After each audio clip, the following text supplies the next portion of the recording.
Busco un lugar para vivir y descansar, donde no hace falta ni llamar. El mensaje de hoy se titula Dar fruto. El mayor deseo de Dios es que sus hijos seamos productivos, que produzcamos y demos buen fruto. El apóstol Pedro en su segunda carta, capítulo 1, versículo 8, nos dice lo siguiente: porque si estas cosas están en vosotros y abundan, no os dejarán estar ociosos, ni sin fruto en cuanto al conocimiento de nuestro Señor Jesucristo. Y Pablo en Colosenses capítulo 1, versículo 10, dice lo siguiente: para que andéis como es digno del Señor, agradándole en todo, llevando fruto en toda buena obra y creciendo en el conocimiento de Dios. Si deseamos glorificar a nuestro Señor con una vida fructífera y con propósito, debemos estar llenos de la palabra de Dios. Existe un dicho que dice: de donde no hay no se puede sacar. Además de significar necedad, es una evidencia de una carencia de algo. Se suele emplear para aludir a alguien poco inteligente, pero también significa que si tenemos la despensa vacía, no podemos ofrecerle nada a nadie. De ahí se deduce que para poder dar a conocer el mensaje del Evangelio, debemos estar llenos de la palabra de Dios. Primero debemos estar plenos de fe.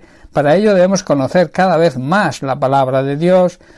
Después debemos esforzarnos por añadir a la fe virtud, a la virtud sabiduría. La sabiduría es poner el conocimiento en práctica, a la sabiduría templanza, dominio propio, al dominio propio paciencia, y además debemos honrar, respetar y obedecer a Dios, y luego cubrir todas esas cualidades con el amor fraternal. Todas estas cualidades van a producir en nosotros el fruto que Dios desea que demos, y si nos damos cuenta, son cualidades del Espíritu Santo. Pablo en Gálatas capítulo 5 precisamente habla del fruto del Espíritu Santo en los versículos 22 y 23, donde dice: mas el fruto del Espíritu es amor, gozo, paz, paciencia, benignidad, bondad, fe, mansedumbre, templanza. Contra tales cosas no hay ley. La clase de fruto que el Espíritu Santo produce en nosotros, en nuestra vida, es amor, es gozo, es paz, paciencia, gentileza, amabilidad, bondad, ser fiel, humildad, control propio. Y Pablo añade y dice y asegura que cumpliendo con estos requisitos no se necesitaría ningún tipo de ley. También si producimos este tipo de fruto, no seríamos solamente oidores, sino hacedores de la palabra de Dios. Hermanos, conocemos la teoría, pero se necesita llevarla a la práctica, y así nuestra vida no será una vida estéril, sino una vida productiva. Vivir en ese fruto significa andar en vida eterna, la vida abundante y plena que el Señor desea que vivamos.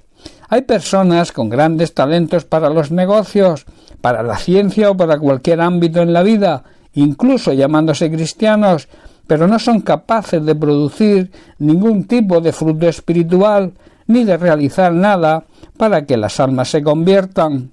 Según sea nuestra motivación y prioridad, daremos el fruto que Dios desea, y nuestra vida cristiana tendrá un propósito al estar dentro de la voluntad de Dios. En Juan capítulo 15, versículo 5, el propio Jesús nos marca las pautas para producir fruto, cuando nos pone un ejemplo y nos dice: yo soy la vid, vosotros los pámpanos, el que permanece unido a mí y yo en él, éste lleva mucho fruto, porque separados de mí nada podéis hacer. Hermanos, el discípulo que se mantiene unido a Cristo es como una rama que da mucho fruto, pero si vivimos separados de Cristo, si vivimos alejados de su palabra, no podremos hacer nada ni daremos ningún tipo de fruto. En Colosenses capítulo 1, verso 10 que leímos antes, Pablo nos hace hincapié y dice: para que andéis como es digno del Señor, agradándole en todo, llevando fruto en toda buena obra y creciendo en el conocimiento de Dios. Cuando vivimos como se merece nuestro Señor y Salvador Jesucristo, agradándole en todo, podremos llevar fruto en todo lo que hacemos y estaremos creciendo en el conocimiento de Dios. Por tanto, estaremos viviendo en vida eterna. Que podamos, a través de este mensaje, darnos cuenta que nuestra vida como cristianos debe ser una vida fructífera y que debemos aprovechar cualquier oportunidad que se nos presente para hacerlo. Quiero terminar con unas palabras del propio Jesús en Juan capítulo 15, versículos 7 y 8, donde nos dice: si permanecéis en mí y mis palabras permanecen en vosotros, pedid todo lo que queráis y os será hecho. En esto es glorificado mi Padre, en que llevéis mucho fruto y seáis así mis discípulos. Hermanos, el que no permanece en el Señor es desechado como una rama inútil y se seca, pero si permanecemos en Cristo y sus palabras permanecen en nosotros, podemos pedir lo que queramos, que siempre será de acuerdo a su voluntad y nos será concedido.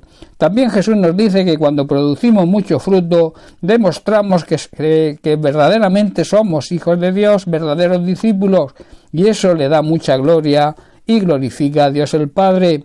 Recuerda, el mayor deseo de Dios es que sus hijos seamos productivos, que produzcamos y demos buen fruto. Así estaremos dándole la gloria que Él se merece. Bien, pues hasta aquí el mensaje de hoy. Que Dios te bendiga. Un abrazo.